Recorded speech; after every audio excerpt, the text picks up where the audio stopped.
Cek, cek, cek. Oke, cek 1, 2, 3. Oke, cek.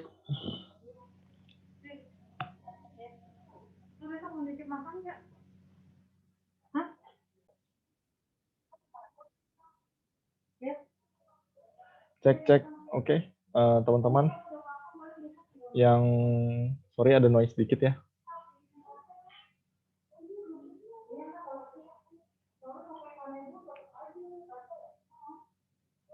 Cek, cek, cek. Oke.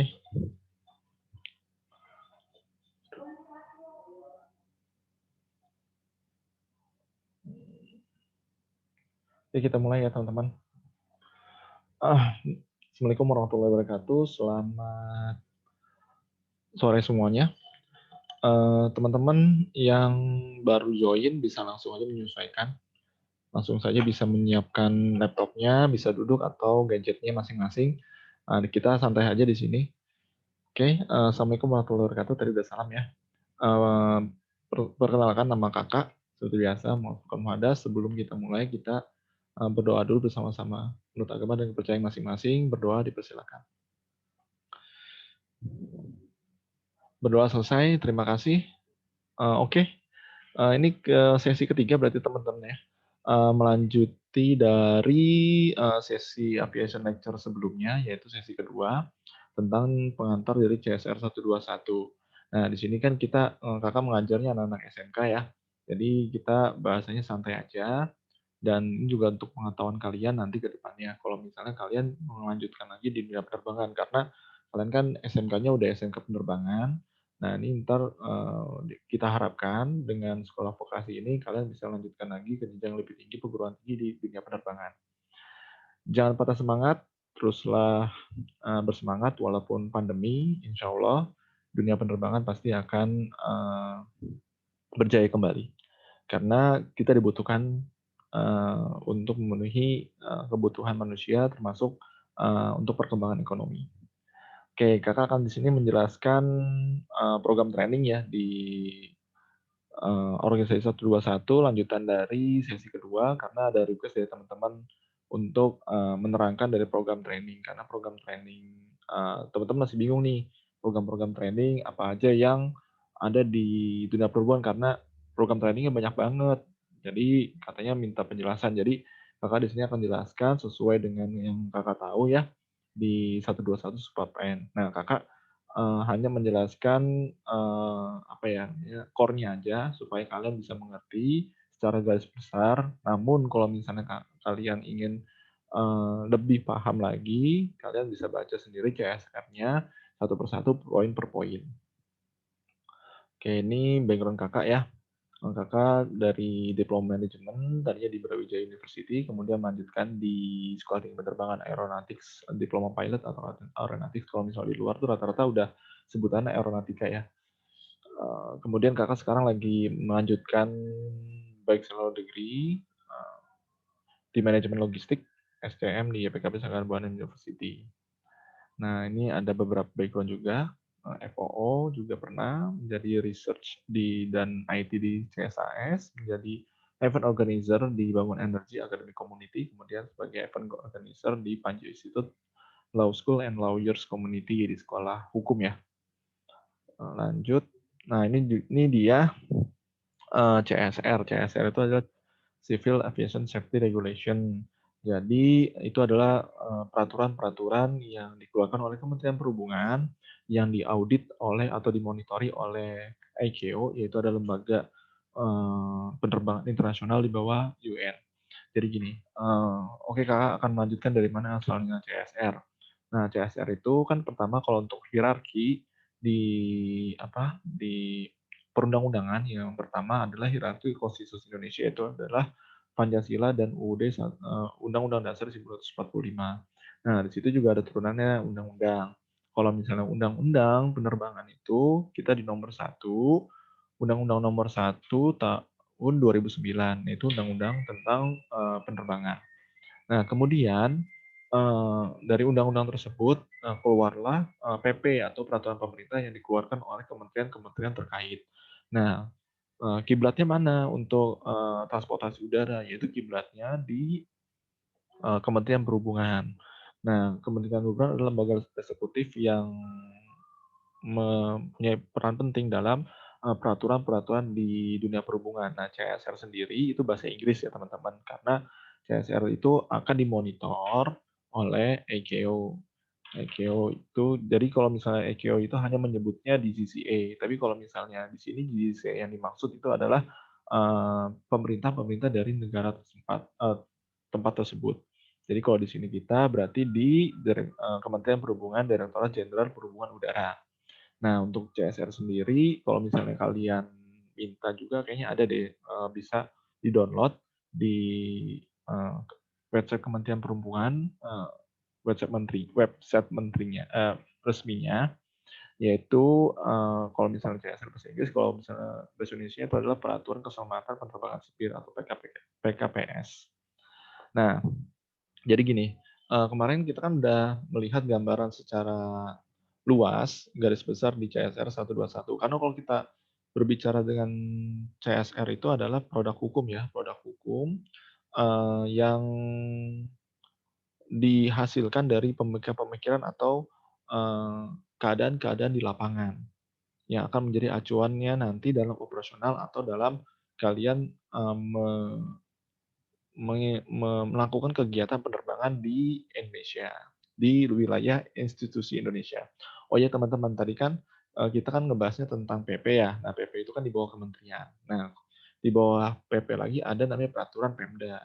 Nah, itu, sama hierarkinya. Berarti hierarkinya pertama UUD, Pancasila dan UUD 1945, kemudian ada undang-undang, kemudian di bawah lagi ada peraturan pemerintah, dan di bawah lagi ada peraturan Pemda. Nah, di situ ada hierarkinya juga, eee, dan eee, capable atau, kegunaan dari, peraturan-peraturan tersebut. Nah, kita balik lagi ke CSR 121 Subpart N. Nah, kita ngebahas di Subpart N ya pelatihan-pelatihan yang ada di organisasi 121. Di sini Kakak mungkin, banyak sebutannya untuk organisasi 121, ada yang sebutannya airlines, ada yang sebutannya operator 121, ada banyaklah. Mungkin kita sebut di sini, organisasi 121. Entar kalau 121 kalian tahu ya, yaitu adalah organisasi yang, maksudnya yang masuk dalam situ yang, capable-nya yang tadi yang Kakak jelaskan itu lebih dari 30, seat-nya lebih dari 30, terusnya, beratnya dari, lebih dari 1.500 pounds, kalau misalnya dibuat ke kilo berapa sekitar 3 ribuan lah kalau nggak salah tuh. Oke, mungkin kita, sharing-sharing ya. Mungkin teman-teman yang, ketinggalan atau yang ingin bertanya bisa juga di-keep di kolom chat atau langsung kontak ke Kakak, mengenai ini. Jadi kita saling share aja, mungkin Kakak di sini juga banyak salah ya teman-teman, karena manusia tidak bisa lepas dari kesalahan. Jadi mohon dimaklumin, Kakak juga masih belajar. Jadi gini, presentasi ini akan menjelaskan pelatihan dan korelasinya dan peraturan yang berlaku. Maksudnya peraturan berlaku ini 121 Sup N, terupdate dan digunakan oleh operator penerbangan. Nah, presentasi ini adalah, presentasi yang diperlukan oleh operator 121 beserta acuannya dalam CSR 142. Jadi gini, 121 akan mengeluarkan beberapa, peraturan atau bukan peraturan, maksudnya, tata cara, sistem, tentang trainingnya. Nah, sedangkan untuk penjalanannya atau yang menjalankannya, mereka butuh organisasi lagi dalam, yang dibentuk dalam, CSR 142, yaitu, kita sebutnya itu biasanya training center sih. Ada yang sebutnya training center, ada yang sebutnya juga balai pelatihan, sama aja cuma beda bahasa Inggris sama bahasa Indonesia ya, teman-teman. Nah, sama juga sih, maksudnya 142 juga dari PP juga, dari Kementerian Perhubungan juga yang mengeluarkannya. Oh iya, teman-teman di sini kan ada namanya 142 ya, sini 142. Kakak sebagai contohnya 142 karena airline tersebut itu, bukan hanya 142 yang dia ajak kerjasama, ada juga airline yang mengajak kerjasama 147 yaitu adalah untuk mencetak para teknisinya. Pokoknya apapun dari 121 yang dibutuhinnya itu personel apa aja, maka itu ada organisasi tersendiri yang meng-cover, pelatihan dari, profesi tersebut gitu, teman-teman. Misalnya teknisi di 147, kalau misalnya kayak FOO atau flight attendant 142 core-nya, terus ada pilot sendiri dari 141 gitu. Tapi untuk pelatihan lanjutan daripada, pilot komersil itu di 142 untuk simulatornya, teman-teman. Oke, lanjut ya. Nah nih, sedikit cerita ya, di perjalanan CS1142, perjalanan CS1142 pertama terbit itu di bulan Desember 2001. Amandemen pertama yaitu di bulan November tahun 2010, kemudian amandemen kedua di bulan Agustus 2017, kemudian amandemen ketiga di bulan Oktober tahun 2018. Mungkin teman-teman ada yang tahu apakah ada amandemen yang baru, bisa tulis saja di kolom chat. Kita berbagi bersama teman-teman. Oke, lanjut. Nah, ini yang harus patuh dalam CSR 121 Supap N. Jadi semuanya harus comply ya organisasi-organisasi ini. Contohnya, misalnya AirAsia, Citylink, Batik, Sriwijaya, Garuda Indonesia, Lion Air, dan Nam Air itu juga harus comply semuanya ke 121 Supap N. Nah, kalau misalnya kita lihat di 121 Supap N, poin 400, itu mewajibkan semua personil di bidang operasi dan perawatan harus memiliki sertifikat kecakapan training yang berkelanjutan, mensimulasikan keadaan paling terburuk yang mungkin akan terjadi dalam operasi penerbangan. Oleh karena itu, Operator 21 kerjasama dengan training center atau balai pelatihan, yaitu operator sertifikat yang 142 tadi, training center atau balai, dalam penyediaan jasa pelatihan. Namun ada juga operator 121 yang mengembangkan kerjasamanya ke operator 141 dan operator 147. Nah, operator 141 itu flying school ya teman-teman. Kemudian untuk operator 147 itu adalah AMTO yaitu balai pelatihan atau training centernya untuk teknisi. Nah, gini, berarti untuk di sini ya, untuk profesi-profesi tersebut yang berkaitan dengan operasi dan perawatan itu harus memiliki sertifikat. Nah, sertifikat kecakapan ini sebagai apa? Sebagai bukti atau sebagai produk hukum bahwa personel tersebut telah melaksanakan atau telah certified dalam menjalankan kompetensi tersebut. Sudah menjalankan training dan sudah bisa menjalankan kompetensi tersebut, teman-teman.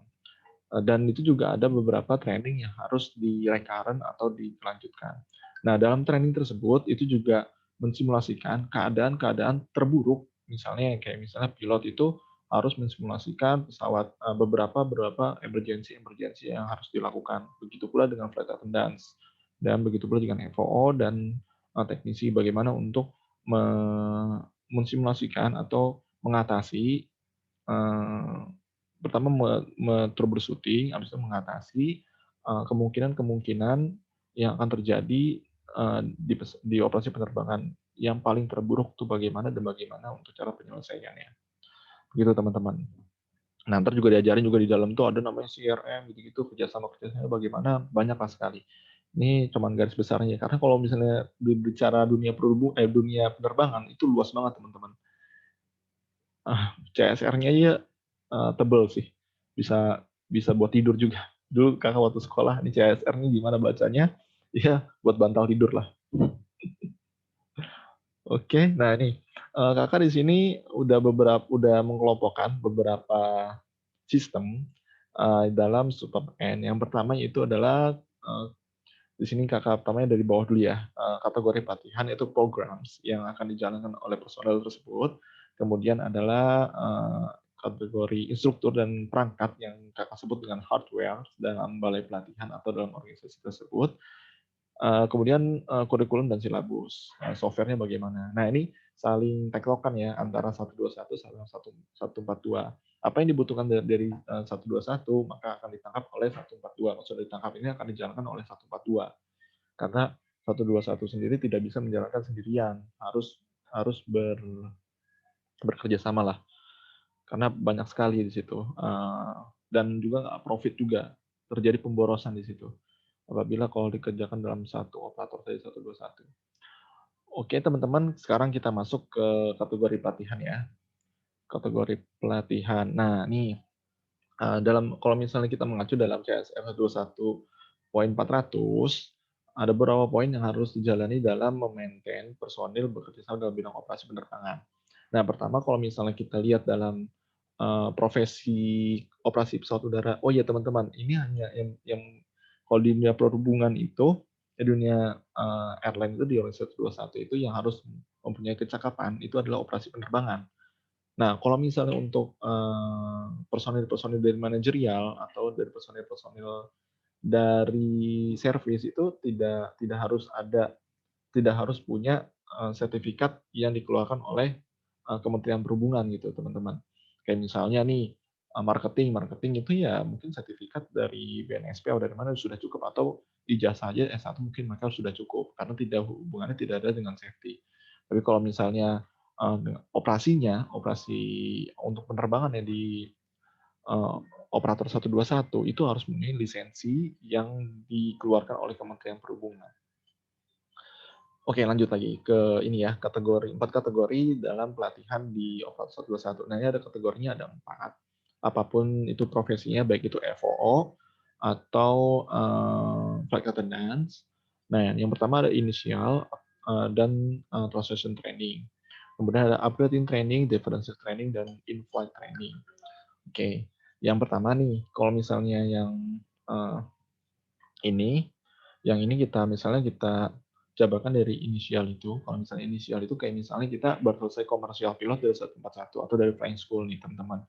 Terus kita di-hiring oleh organisasi 141, misalnya oleh airlines, misalnya let's say lah, misalnya, dari Batik Air. Nah, Batik Air ini menggunakan pesawat apa nih, misalnya pesawat Boeing, 737-800 gitu kan. Otomatis kita, menggunakan atau me menjalankan training yang udah arrange, yang udah disusun oleh, operator 121 dan pabrikan. Di-blended lah mau program itu apa yang dibutuhkan yang dikeluarkan oleh, pabrikan tuh bagaimana, terus yang gimana apakah ada penambahan dari, operator tersebut. Kadang kalau misalnya kita udah keluar dari, training udah di-arrange atau sistem itu udah disusun oleh Kementerian Perhubungan, oleh pabrikan, kadang ada organisasi juga 121 yang ingin melebihkan, training supaya apa, supaya personil yang mengikuti training tersebut, itu lebih, kompeten atau lebih qualify karena standarnya itu lebih high daripada standar yang ditetapkan oleh Kementerian Perhubungan. Ada organisasi, 121 yang seperti itu juga, teman-teman. Nah, kalau misalnya untuk transition training, itu kayak misalnya kita, menjalankan suatu mesin, tetapi kita diganti, mesin tersebut dalam organisasi yang sama. Kayak misalnya gini, awalnya kita, sebagai penerbang atau pilot di Boeing 737-800 gitu, teman-teman. Kemudian kita di-transition, di-change, di apa namanya, dipindahkan di device yang berbeda, yaitu adalah di Airbus 320 gitu. Nah, di situ kita masuknya di transition training. Jadi kita tetap menjalankan training dari awal, walaupun nggak awal banget, tapi dari awal. Eee, Ya itu, pokoknya ntar kita ngikutin aja flow-nya yang udah disusun oleh pabrikan dari Kementerian Perhubungan bagaimana. Nah itu, yang udah di-certify bagaimana dan standarnya bagaimana. Ini maksudnya dari initial atau transition training dan ini semua harus dilaporkan oleh, organisasi 121 kepada direktur. Direktur di sini adalah di DCCA juga. Kalau misalnya perwakilan Indonesia itu ada di KPPU ya teman-teman. Begitu pula juga dengan profesi yang lain seperti flight attendant. Flight attendant juga sama kalau misalnya flight attendant dia inisialnya apa, misalnya Boeing 737 dia juga punya type rating gitu kan, inisial di batik apa di mana gitu. Nah, dia juga punya type rating, yang berbeda juga atas sistem training. Seperti itu teman-teman.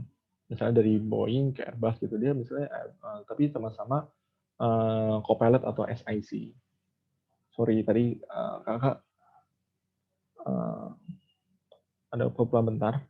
Nah, ini kita lanjut lagi ya teman-teman. Eee, oh ya tadi saya mana? Sampai inisial ya? Oh, oke lanjut. Untuk yang upgrading, tadi Kakak anulir ya, untuk upgrading itu misalnya kita dari, eee, dari junior mau ke senior, teman-teman.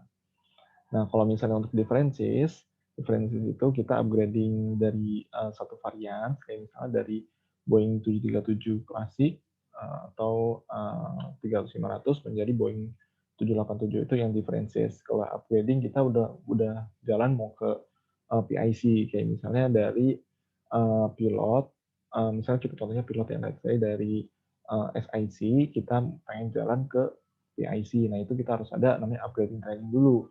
Begitu pula dengan apa namanya cabin. Untuk menjalani training, untuk menjalani upgrading atau menjalani naik pangkat lah istilahnya dari cabin 2 ke cabin 1 itu harus ada upgrading training dulu teman-teman. Nah, jangan lupa ya, ini kadang-kadang juga ketukar sih. Nah, antara upgrading sama differences. Nah, differences itu kita naik ya, maksudnya naik.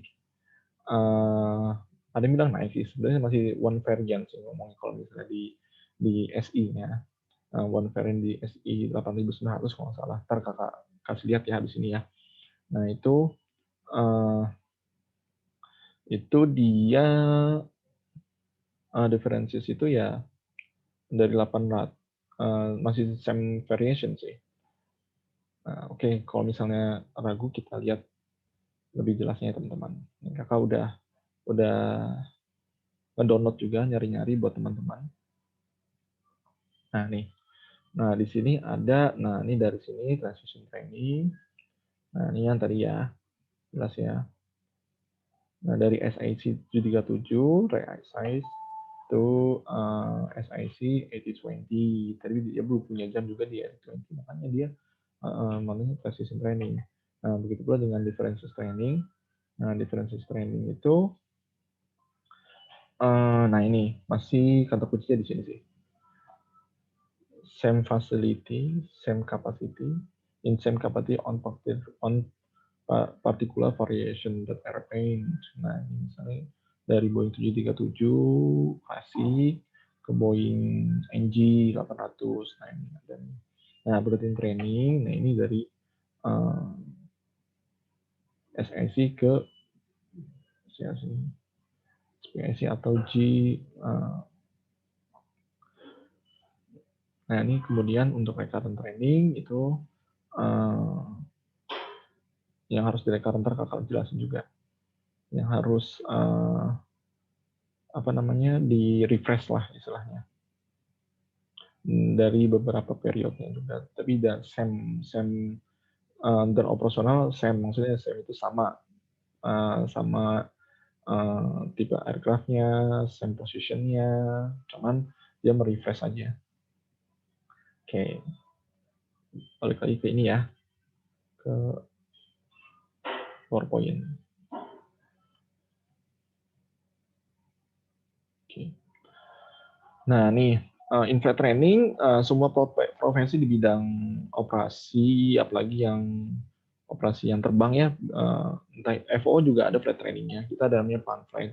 Nah, PAN flight itu kita training secara in-flight biar kita meng-capture apa yang dikerjakan oleh pilot dan kita memonitor biasanya flow untuk kita kaji apakah ini pesawat efisien, apakah rute ini efisien apa tidak.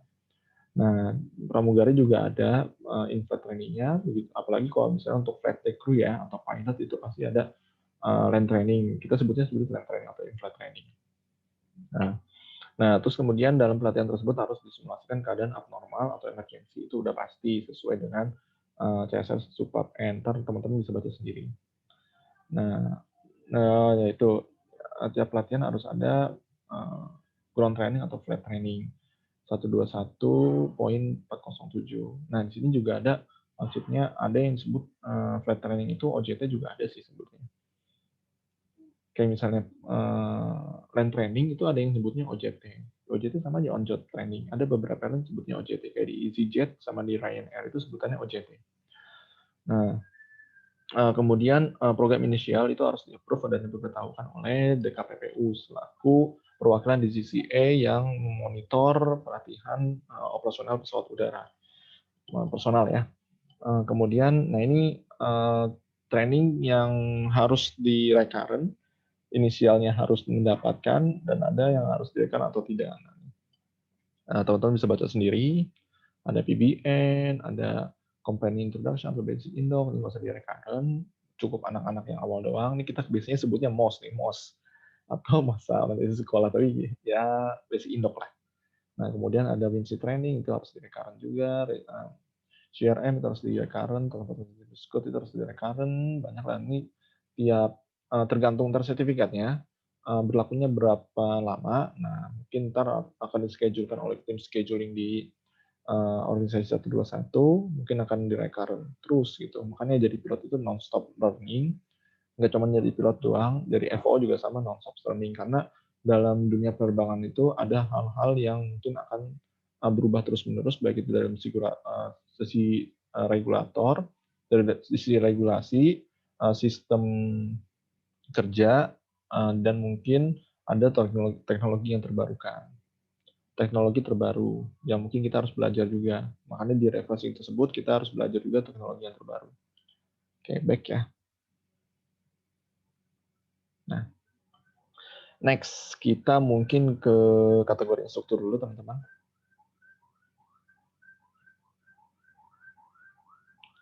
Oke, nah nih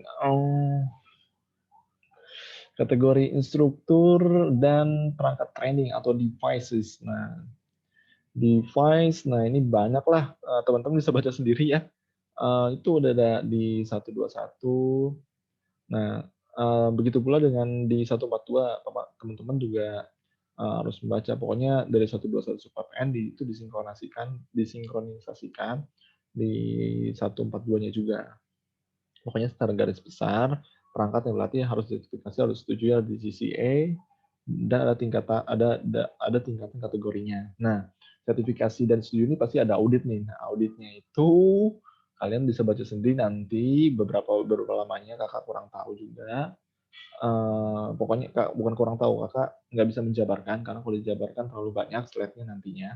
Jadi kakak buat simple aja. Jadi buat teman-teman yang ini kan buat anak-anak SMK ya. Jadi buat teman-teman yang SMK bisa menangkapnya secara gambaran gambaran luas aja dulu. Untuk lebih detailnya mungkin kalau misalnya kalian bisa lanjut atau menjadi seorang checker nantinya atau inspektor di Kementerian Perhubungan. Atau menjadi manajemen di organisasi 21. Tingkatan kategorinya juga ada, misalnya device ini kategorinya apa, banyak lah. Gitu. Nah, instruktur penerbangan akan disertifikasi oleh dirjen 4 kalender atau 2 tahun. Nah, untuk menerbang akan dibagi menjadi 2 instruktur, yaitu instruktur terbang dan instruktur simulator. Nah, ini bukan hanya penerbang ya teman-teman. Evo untuk flight attendant juga ada sih instruktur terbangnya. Bukan hanya penerbang, pokoknya kru-kru air crew lah yang terbang-terbang itu. Nah, dia punya kategori 2 instruktur biasanya. Ini juga kurang lengkap. Nah, yaitu untuk instruktur terbang itu tidak boleh lebih dari 65 tahun. Begitu pula dengan instruktur simulator juga nggak boleh sih. Ada beberapa airline yang tidak membolehkan 65 tahun itu untuk instruktur terbangnya.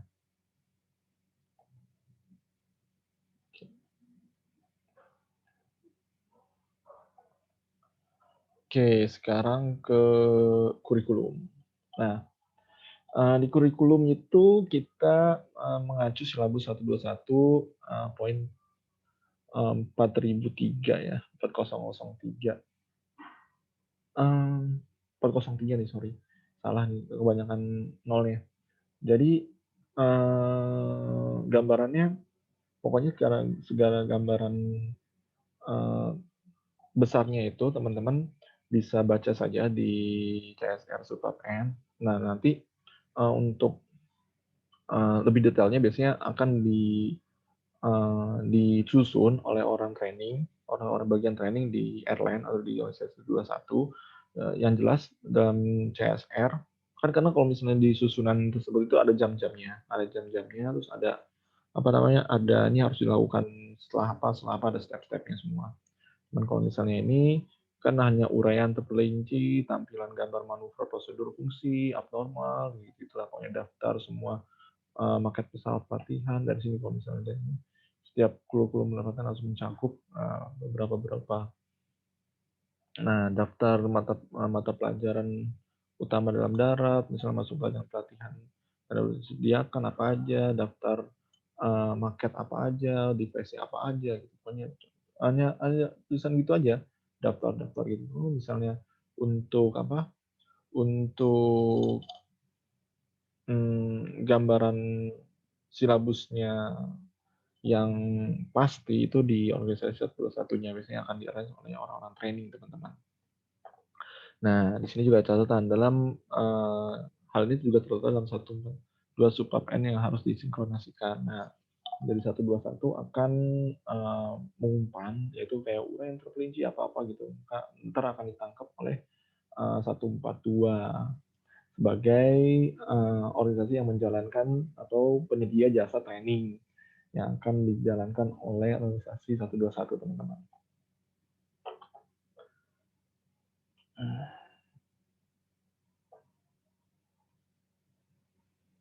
Oke.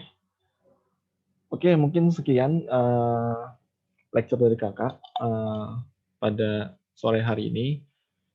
Ya mungkin nggak terlalu lama juga, mungkin teman-teman mungkin kalau ada pertanyaan bisa langsung chat Kakak aja atau, chat di kolom chat. Eee, jadi, dunia penerbangan itu sangat luas, teman-teman, apalagi adik-adik SMK yang akan melanjutkan lagi ke perguruan tinggi di, ranah penerbangan. Nah, kalian udah mempunyai basic di sini, dunia penerbangan, setidaknya kalian bisa, lanjut lagi ke perguruan tingginya. Nah, Kakak hanya menjelaskan itu saja, mungkin, itu sebagai gambaran umum aja untuk, pelatihan-pelatihan yang mungkin akan kalian jalankan, kalian jalankan jika kalian masuk ke dunia operasional, organisasi 121. Nah, di 142 juga, eee, ada beberapa, diklat yang diselenggarakan, kayak misalnya Digi lah, apalah pokoknya yang ringan-ringan yang akan dijalankan oleh orang ground itu juga dijalankan oleh 142, teman-teman. Nah, kalian kalau misalnya, udah mendapatkan kerja di airline tertentu, itu biasanya akan disekolahkan atau kalian bisa, mencari sekolah sendiri atau sekolah dengan self sponsor, dari kalian sendiri. Gitu, teman-teman. Jadi dunia penerbangan tuh training banyak dan dan sangat luas.